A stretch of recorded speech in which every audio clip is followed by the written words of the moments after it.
My name is Lita McKellar, and I'm Lakehead's Sustainability Coordinator. Pleased to be with you today, and so happy you were able to attend.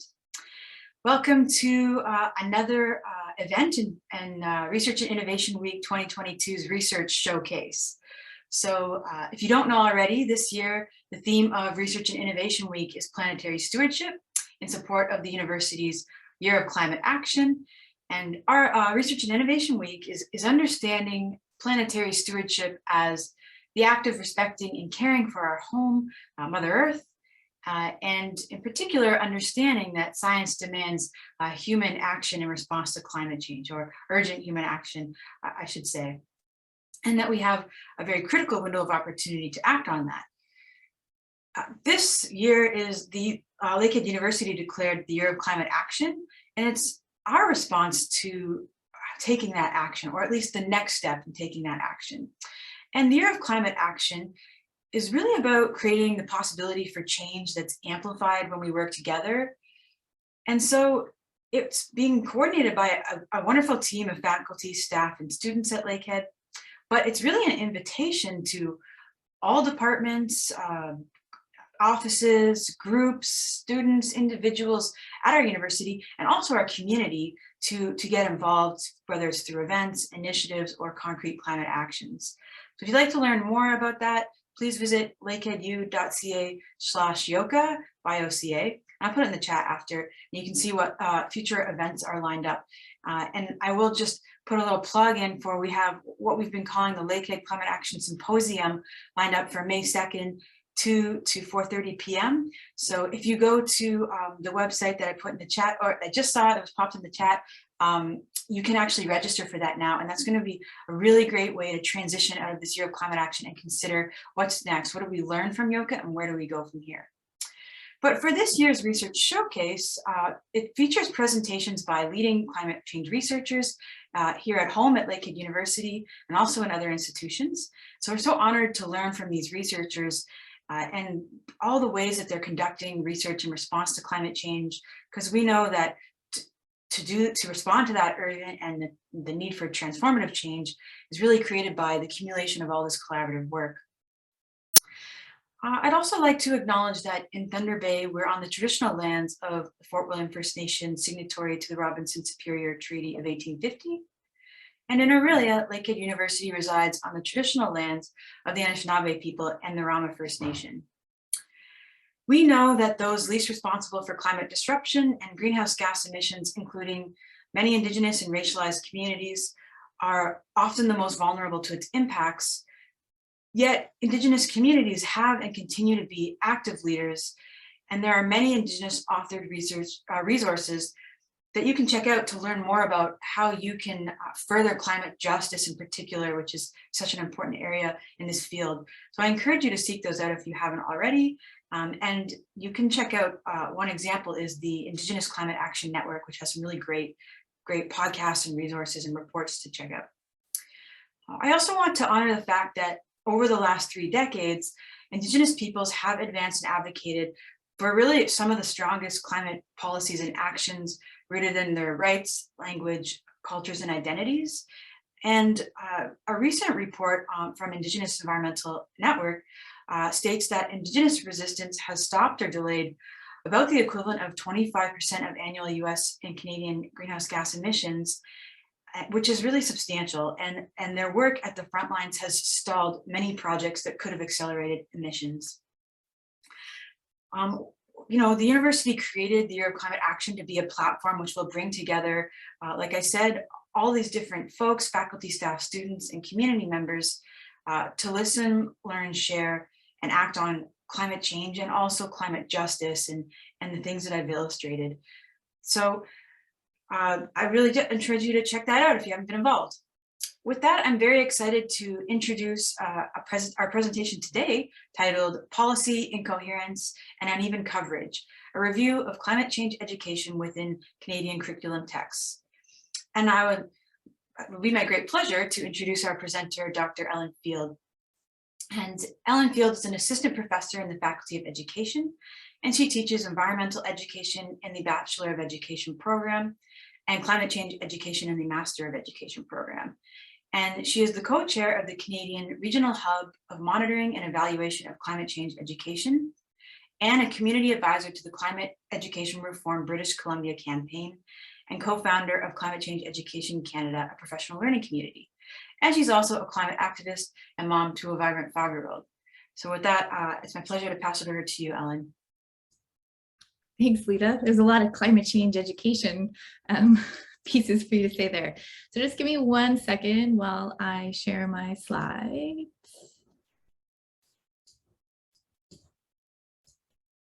So hopefully you're seeing my slides. All good? Cool. Okay. So thanks everyone for attending this talk. I'd like to start off by saying that this research is focused on educational policy within K-12 formal ed, and it's always a bit of a dangerous mix to talk educational policy in the late afternoon.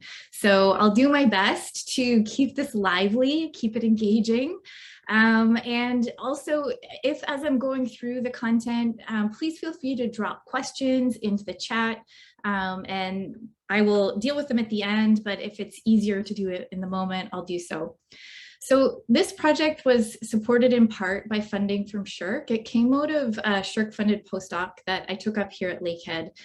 And I'd also like to acknowledge Gia Spiropoulos, LU MEd grad, and now a secondary teacher who helped with this project, as well as current MEd students An Nguyen and Rupinder Gawal, who were instrumental in helping with the analysis of the project. So in this talk, I'm going to also provide some policy and research context and then get into the data. So I approached this research with a positionality that current educational leadership has not responded effectively to the risks of climate change, and with the position that education systems need to respond to ensure that young people today are engaged in learning both knowledge and skills to address future climate altered realities. And while this research focuses on curriculum as an area for improvement, this does not mean that education should be the sole focus of climate mitigation strategies, because we do not have time to wait for young people to go through an education system that prepares them to respond to the climate crisis. So instead, we need engaged citizens and policymakers at all ages and sectors responding now. So it's not a download onto young people or onto the education system. We need to see this as a two-pronged approach. So I also view climate education as interdisciplinary, and that it engages with multiple dimensions of climate change, including cultural and normative values and dimensions of justice and ethics. And so that position is really reflected in the first quote that's on the slide. The second quote is the one that I really want to focus on. And it's from a group called Climate Education Reform BC, which is a group of 25 youth in British Columbia who are advocating for climate curriculum reform there. And these youth understand the intersectional complexity of climate justice probably better than most adults in Canada. And I'll also just add that BC is the first and only Ministry of Education that has made a statement on climate change education. And I'm not sure if it's an outcome of the advocacy work of these young people that have been meeting with the minister, because the statement came out in December 2021, and their campaign has been going for well over a year. But this is an important sort of piece. So the only ministry that has a statement is in BC right now. Are folks having difficulty hearing? Everyone seems to be okay. Paul, I hope you sort out your audio. Okay. So first, also just in terms of context and the rationale for this review, I'd like to point out that Canada, as a signatory to the Paris Agreement, agreed to Article 12, which calls on parties, signatories, to enhance climate change education. And this policy provides a rationale for a national review. And again, within climate policy, sectors such as energy, agriculture, and transportation are typically the focus. And policymakers within Canada have not fully engaged the education sector as an effective focus for mitigation strategies. So Also, research has quantified emission reductions from climate change education courses and shown that climate change education for just 16% of secondary students in middle and high income countries today can lower their collective carbon footprints by nearly 19 gigatons over the next 30 years. So this kind of greenhouse gas emission reductions demonstrates that if similar education programs were applied at scale, the potential reduction in carbon emissions would be of similar magnitude to other large-scale mitigation strategies such as rooftop solar or electric vehicles. So it's really unfortunate that the mitigation potential of a quality educational experience is rarely discussed in Canadian policymaking. I'll also put forward that there is a moral imperative and duty of schools. So beyond the Paris Agreement, there is this sense of a moral imperative to improve climate change education based on the rights of children and the concept of duty of care that is outlined within Canadian Education Acts.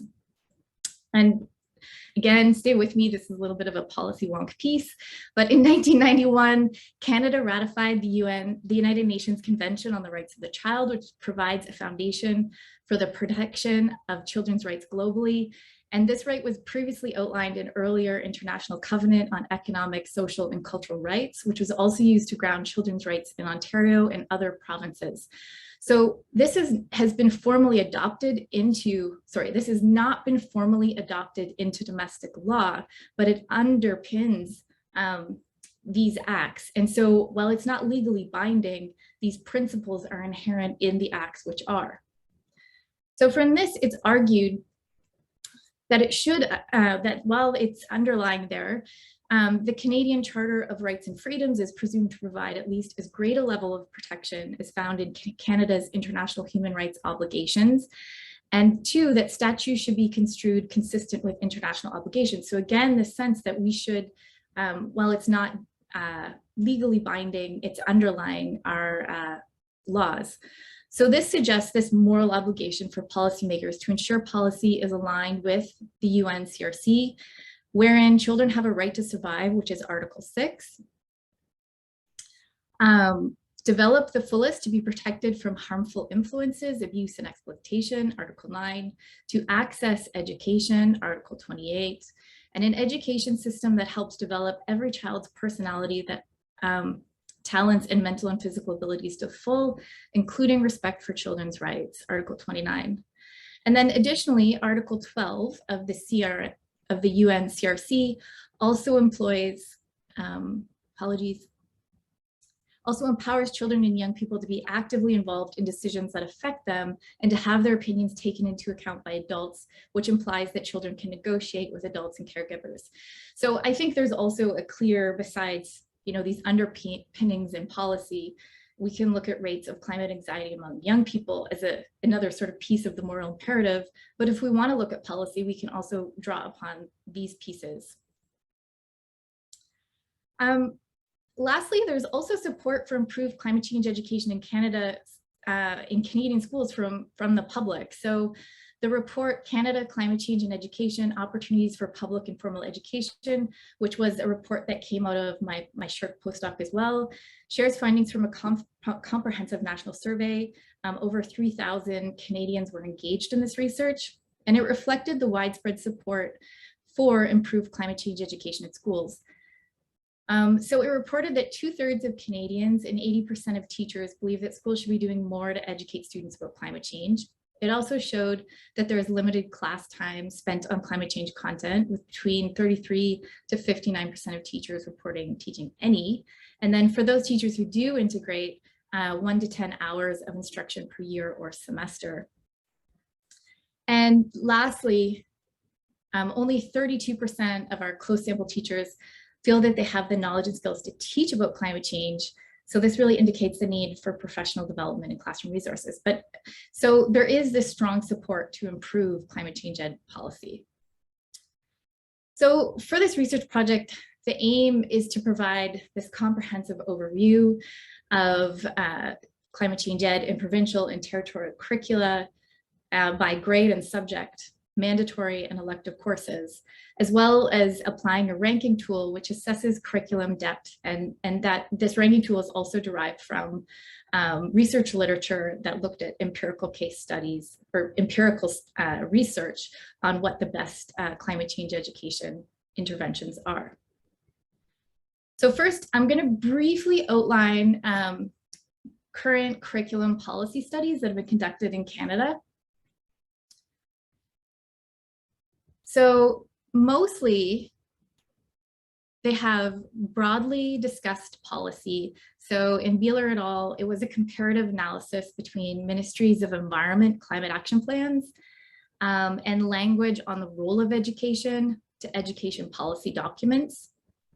And this analysis showed shallow engagement in the education sector. So basically, to say this another way, they looked at what ministries of education say needs to happen and then what ministries of environment, and often the ministries of environment said education is a key in order to how we address this.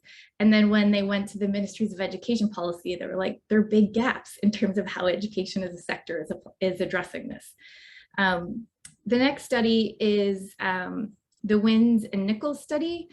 And basically what they did is they took categories from the IPCC, the Intergovernmental Panel on Climate Change, and their science categories.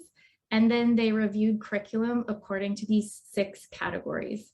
An interesting study, but again, it's really only looking at climate science and how climate change education policy relates to climate science. And then there's also some regional studies that identify provincial or territorial jurisdictions, and those have been done in Saskatchewan and Alberta. There's also some more recent ones in BC. However, to date, there's been no comprehensive review of Canadians' curriculum through a holistic climate change education lens. And so this research project is informed by this holistic lens of climate change education. And I like to draw upon this from SEPNIN, the Sustainability Education Policy Network. They developed a primer on climate change education. And so it's a cross-disciplinary research studies suggest climate change ed should focus on 4 learning dimensions. So cognitive, which teaches the scientific consensus and fosters critical thinking skills and media literacy, the socio-emotional, and action orientation, as well as a justice focus. So thinking beyond just sort of the knowledge and understanding or climate literacy dimensions, but really pushing across these 4 dimensions. Another important piece in terms of how we think about what effective climate change education is, in 2017, Martha Monroe and her research team conducted a systematic lit review of all of the research that had been published at that time and identified 2 main themes of effective climate change education from evidence-based research. So the 2 themes that show effective strategies are, 1, to make the content personally relevant and meaningful, and to use active and engaging teaching methods. So we're interested in this active and engaging teaching methods, in particular in terms of how we analyze curriculum. And then another important research article that informs this research is Casey Bush in 2019, I believe, put forward a theoretical model of climate change action for youth, which clearly shows that knowledge and certainty are weak to moderate predictors of pro-climate behavior. And so much of environmental ed is focusing on that knowledge of the issue, and then with the hopes that that'll shift attitudes, which will then shift behavior. But her research really shows that psychosocial variables such as social norms and youth sense of efficacy are strong predictors of youth climate behavior. So this clearly, along with mounting other studies from the social sciences, show that this old formulation of knowledge leads to attitudinal change, which will lead to behavior change. When it comes to climate change, is a really limited engagement pathway. And if we even think about the climate science, I mean, we've known for over 50 years that this is an issue, but has it led us to take the actions we need? No, right? And so this that model is really problematic when it comes to how we engage in pro-climate behaviors. So basically what we did was we undertook a content analysis of the Ministry of Education curricula documents from grades 7 to 12. So this doesn't include primary years, from each of Canada's 13 provinces and territories, and we conducted keyword searches. We also contacted curriculum advisors from each provincial ministry to ensure that the documents we had under review were current, and at times that also led us to get more supplemental information that teachers had access, but that wasn't publicly facing. So we used all of that to run this analysis, and then we also have this ranking tool, which I'll speak to later when I get to that data. And we applied that to the curriculum documents to look at, according to effective climate change education, where the expectations are. So the curriculum was independently assessed, and where there were discrepancies between our reviewers around the ranking tool, we would then discuss them and talk about it until we could decide on what was a shared ranking value. So in terms of our findings, here are the overall climate change education expectations. This graph illustrates the total number of times climate change is mentioned in expectations for each province. You can also see that we've aggregated all the courses to be whether science, social studies, or then other through each of Canada's provinces. So I'll just give you a minute to kind of look at that.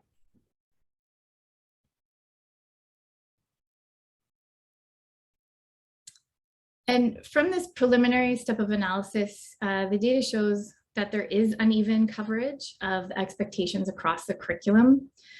For the majority of provinces, most climate change expectations occur within science courses. So that would be for Alberta, Saskatchewan, PEI, Nova Scotia, New Brunswick, Newfoundland, the Northwest Territories, and Nunavut.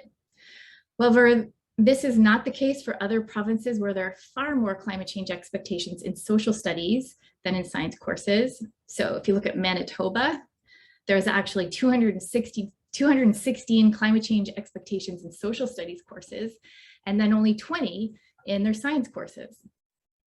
In Ontario, there are 60 climate change expectations in social studies, and then 42 in science. So overall, these differences across the regions indicate that we do have uneven coverage across curricula in terms of where climate change is being integrated. And this data got us thinking, okay, so what's going on here? But we also wanted to get a better handle on it. So we decided to parse the data between mandatory and elective courses to see how this fell out. And when we did that, and I know it's probably hard to see on the screen, there was another level of inconsistency in the policy, and it really becomes evident. So the chart on the right shows how the number of expectations are split between mandatory and electives for each province. And I will just highlight that nobody has actually done this before to show, like, the other reviews haven't looked at this. So in terms of inconsistency, in British Columbia, there are 2 climate change expectations in mandatory science courses. And then there are 17 climate change expectations in elective courses. But then when we look at their social studies, there's 27 climate change expectations in their mandatory and then 0 in their electives. So provinces with more, so when we look at this across the provinces with more than 50% of their climate change expectations in mandatory courses are British Columbia, Nova Scotia, and the Yukon. Quebec also falls in, but Quebec is a real outlier here in this study. There were 2 expectations that came up in their curriculum. We had it assessed at both in English and in French to make sure that we weren't finding something strange. And basically also reached out to some researchers in Quebec to get a better understanding of what was happening.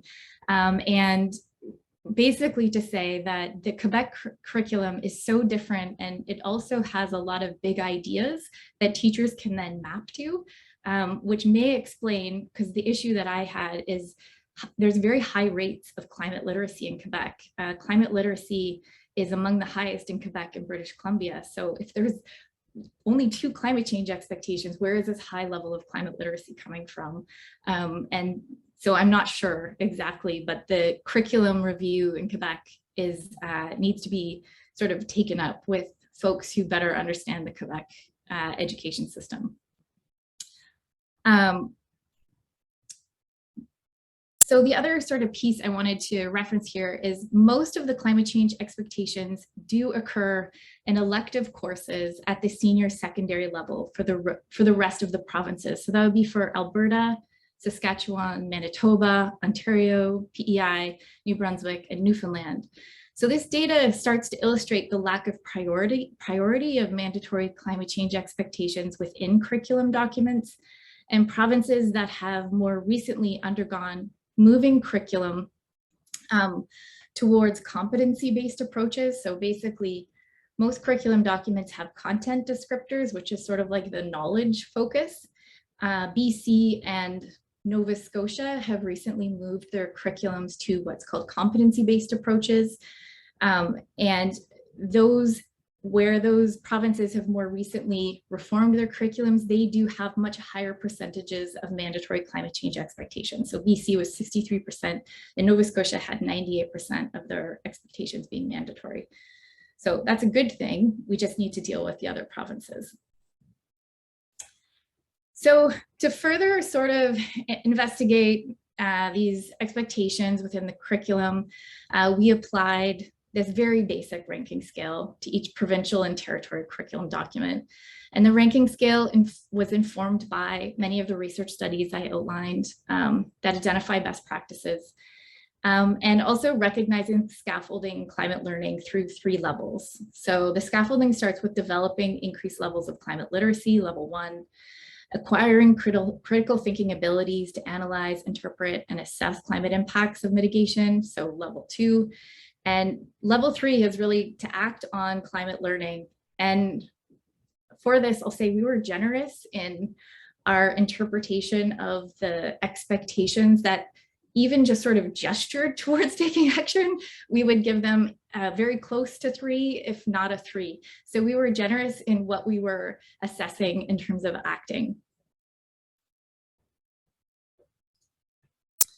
This is just a really rough of the overview of how we did this. So we didn't assess each expectation, we assessed the whole curriculum for a course.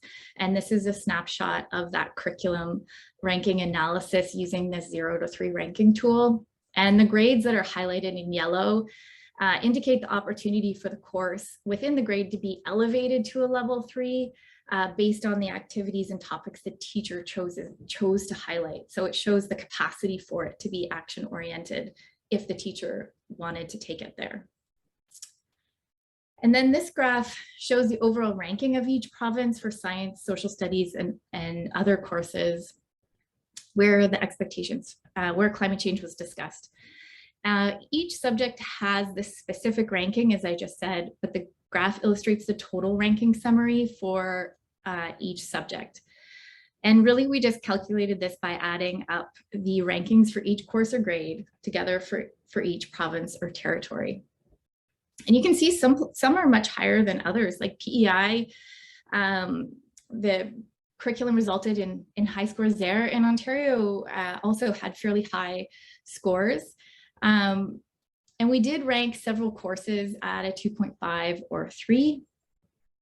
The one I really wanted to highlight, let me go down to my notes.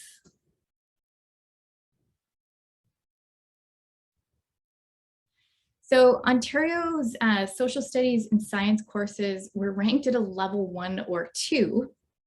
However, the grade 10 science unit, so in grade 10 science, we do have a compulsory climate change unit here in Ontario. And we were fairly generous in our assessment of giving it a 2.5. But there's really only one expectation that operates here at a level 3, which could operate, but we just felt it couldn't meet the measure. So the one that we focused on is where students engage in calculating their carbon footprint using a computer simulation and then plan a course of action to reduce their carbon footprint. And we just decided to rank this as a 2.5 since the climate actions that the curriculum are supporting are still individual actions, and they fail to consider the larger societal changes required for mitigation targets. So they're still really focused within the individual action taking.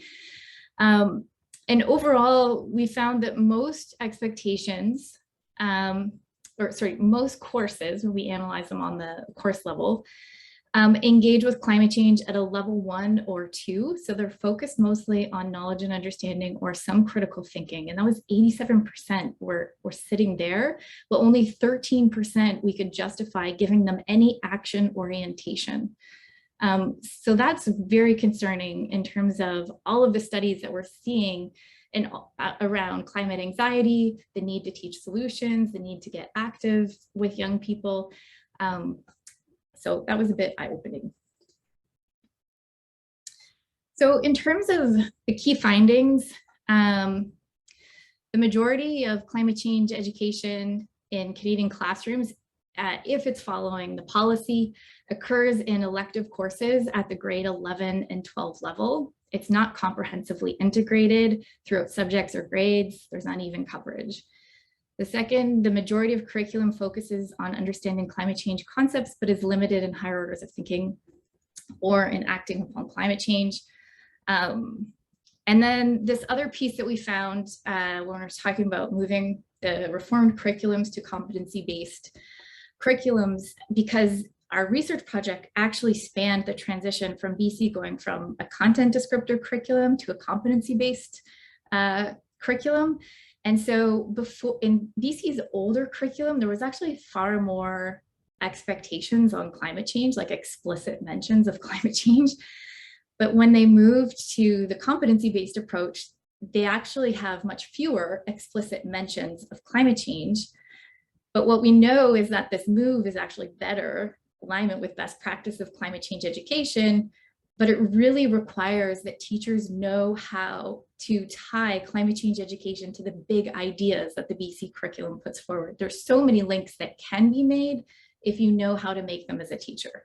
So this is an interesting sort of piece as we see curriculum moving to competency-based approaches in Canada. So in terms of recommendations, substantive content improvements to curriculum. First, curriculum review really needs to prioritize that climate change education expectations are woven across mandatory subjects. Therefore, a comprehensive and transdisciplinary lens needs to be applied to the curriculum to ensure that learning is not a piecemeal experience for students. This review needs to look at all the subjects and grades and apply a learning progression of climate change learning. There have been previous progressions developed, but they solely focus on climate science. So curricular reform requires this transdisciplinary learning progression that addresses the scientific, the environmental, the social, the cultural, and economic dimensions, including justice and ethics. And then in the Canadian curriculum policy context, as I said, this shift to concept-based and competency-driven curriculum is good, but we need to ensure that teachers are supported with the appropriate professional development to be able to make this leap in what we hope that they are in terms of practice. So it's one thing to shift policy, we have to support teachers with professional development to get their practice there. Next, the curriculum development also requires this action orientation to learning. And as I said, only 13% of courses have climate change expectations that focus on acting on climate change learning. And so if schools are to help improve the quality of climate change education, as articulated in Article 12 of the Paris Climate Agreement, we need to focus in this area. And lastly, the development of climate change education curriculum, it really needs to follow. Little of what I've presented is the qualitative piece in terms of reading the curriculum and analyzing it qualitatively. And so as curriculum review hopefully happens, it needs to, whatever is put forward, needs to follow the substantial evidence base of accepted science and policy interventions for addressing climate change. And there are some doozies in the curriculum that really perpetuate very dated ways of thinking about climate change. The one example I'll highlight is from Ontario's mandatory grade 10 science unit. So it's expectation D2.4 for those who are interested. So it says investigate a popular hypothesis. So emphasis, please note, popular hypothesis on a cause and effect relationship having to do with climate change. Example, the combustion of fossil fuels is responsible for rising global temperatures. So there's still this idea that can be taught as a hypothesis when in fact, that is something that is a sure gone conclusion by the IPCC and 97% of climate scientists. So representing this as something that students need to debate, research, find for themselves is disingenuous to the science. So these places, these are the types of things that really need to be rewritten and revised. So then in terms of administrative leadership, ministries of education need to create statements on climate change education. The fact that BC is the only ministry that has any policy statement, and I would say it's not even really a strong policy statement, it's just an acknowledgement. But this statements need to be presented so school boards have direction, teachers have direction on how to teach climate change. And the second piece is that as ministries engage in curriculum review processes, there really needs to be a mechanism of consultation specifically focused on youth stakeholders that allows them to participate in the curriculum development and review. Basically because of the existential positionality that this generation is in, and they need to have a say at the table in terms of how climate change is taught. So I hope I haven't bored you too much. I will leave you with this. So even though as educators, if you are an educator, we need to recognize that even without strong policy leadership, we still are what we teach. And there's a quote there from Greta, but I'd really like to recognize that while I'm arguing for improved climate change education in the curriculum, that we still have to be accountable to the young people in our classes and advocate for the strong policy, but also attend to their well-being and the things that they are advocating for to be taught in our classrooms. So we need to be kind of doing both at the same time. And with that, I will end my talk and open it up for any questions. If there are any. I didn't see any in the chat.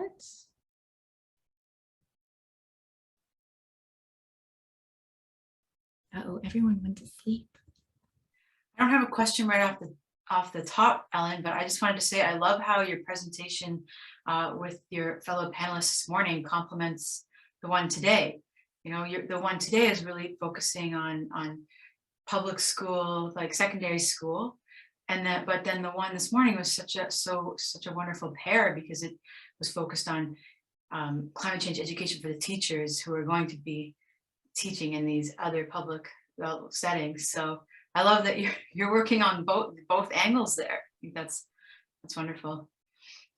I will say, Lita, that most of my research up until my presentation this morning has been on the formal education sector. So what we presented with Paul Berger and Courtney Strutt and Devin Lee was really, for me, the first time I've researched higher education climate change ed. So, and I think there's a lot of space for lots of research at the higher ed level too. But there's a lot of work to be done in formal ed.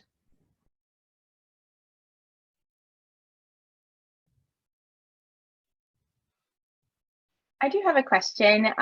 Recognizing that policy and especially curriculum updates is a very long and tedious process, I'm wondering kind of on the other end of things, when teachers, you know, if this policies were to be enacted and, you know, it was in the curriculum at an adequate level, who would be responsible for that professional development around climate change? Does that then fall on the ministries of education to provide that in tandem with their policies and curriculum?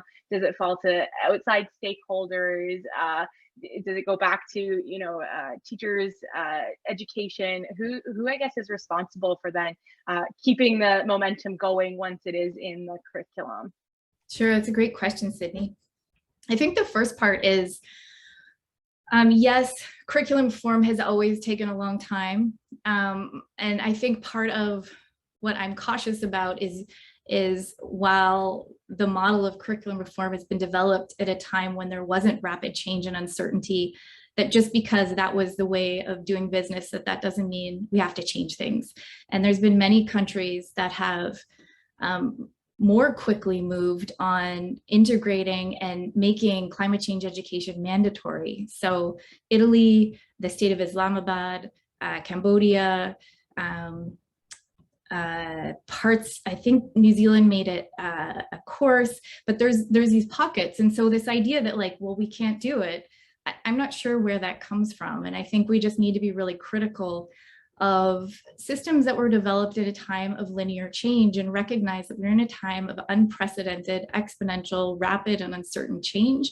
And so we have to approach the moment as it is. And so if there's administrators who go, oh, but we've never done it that way, that's not good enough.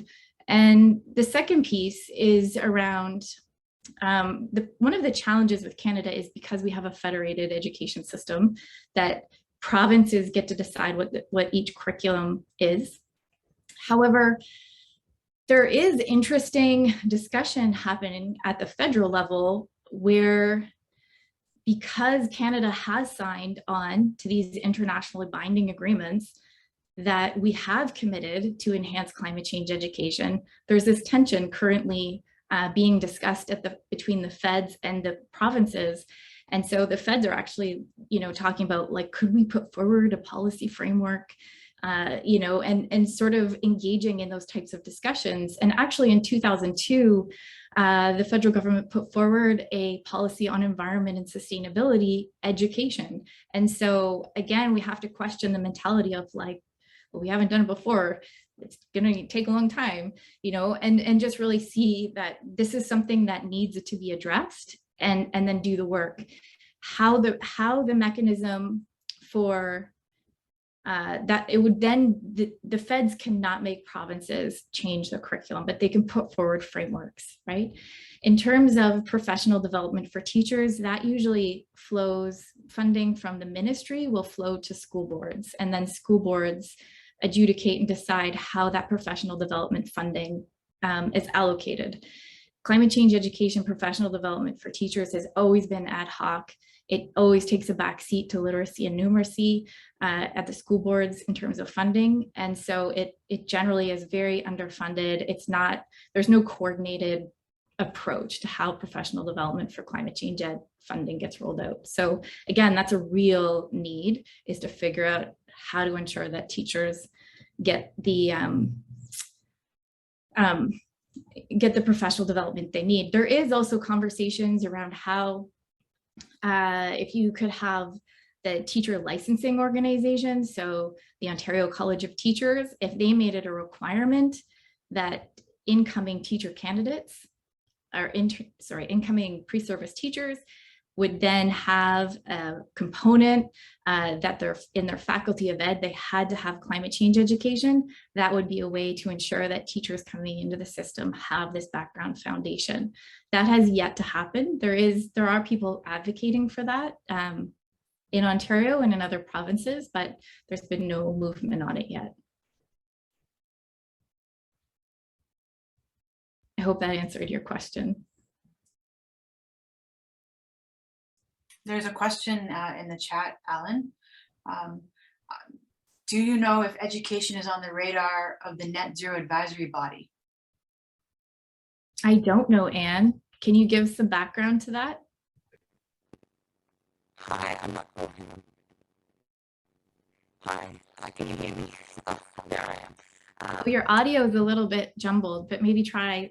Okay, I'll try. Can you hear me now? Yeah, you sound like a robot. Sorry.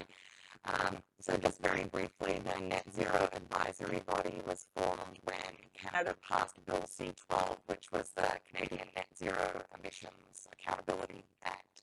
And so they're charged with advising the government on pathways to net zero.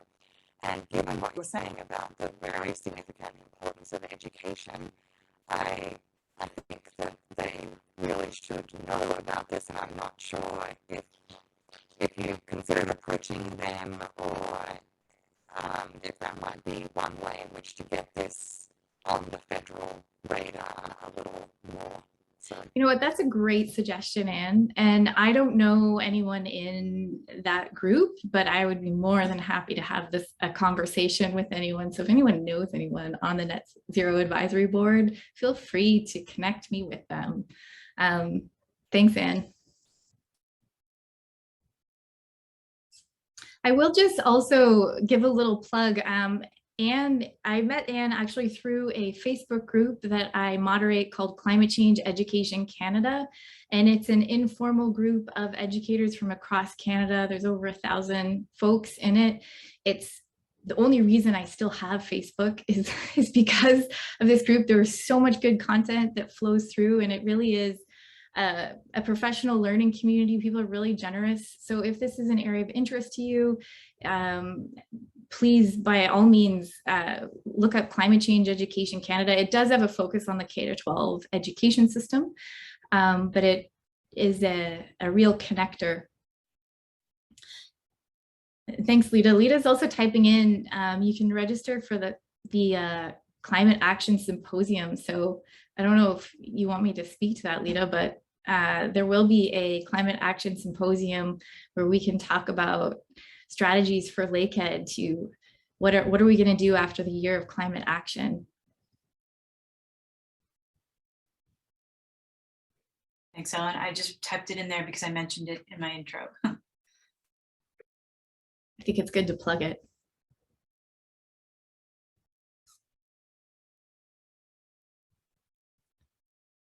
If there aren't any more questions or comments, I'm happy to send everyone on their day. I just say thanks for coming. This paper is currently under review, so it's not published yet. I will put a link to it on my website once it is published, for anyone who wants to follow that space if you're into policy like me. I also want to say thank you, Ellen, for your contributions. It's just so important to have this work. And I know even Seth Klein, our keynote at the opening ceremonies yesterday, referenced your research. So we know that it's making waves in the field. So thank you. Thanks.